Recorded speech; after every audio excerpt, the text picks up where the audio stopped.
यह जातक कथाओं से बच्चों के लिए नैतिक कहानियों में से एक है जो लालच की बात करती है। बहुत दिनों की बात है, एक झील में एक हंस रहता था जो कि काफ़ी खास था। उसके सुंदर सुनहरे पंख थे। वहीं झील के पास एक बूढ़ी औरत अपनी बेटियों के साथ रहती थी। बहुत ज़्यादा मेहनत करने के बाद भी वे गरीब ही रहे। एक दिन हंस ने सोचा, शायद मैं हर दिन एक सुनहरा पंख दे दूं ताकि ये महिला इसे बेच सके और जीने के लिए पर्याप्त पैसा हो। अगले दिन हंस बुढ़िया के पास गया। उसे देखकर बूढ़ी औरत ने कहा, मेरे पास तुम्हें देने के लिए कुछ नहीं है।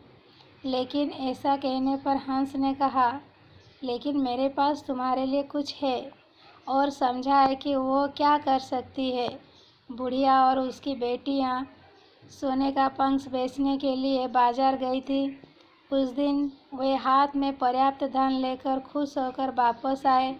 हंस दिन व दिन बुढ़िया और उसकी बेटियों की मदद करता रहता।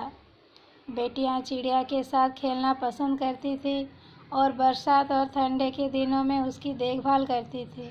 जैसे जैसे समय बीतता गया, बूढ़ी औरत और लालची होती गई। एक पंख उसकी मदद कैसे कर सकता है?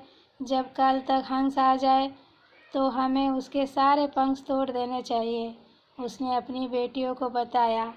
ऐसी बात सुनने पर उन्होंने इसमें उनकी मदद करने से इनकार कर दिया।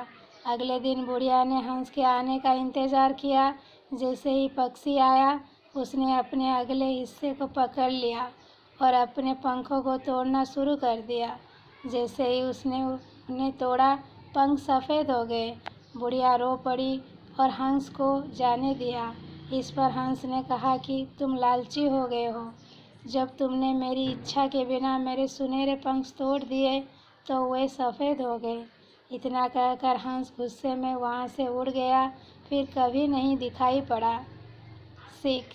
दोस्तों, इस कहानी से हमें ये सीख मिलती है कि अत्यधिक लोभ से बहुत हानि होती है। दूसरों से चोरी ना करना या स्वार्थ के लिए दूसरों की कामना ना करना अच्छा है।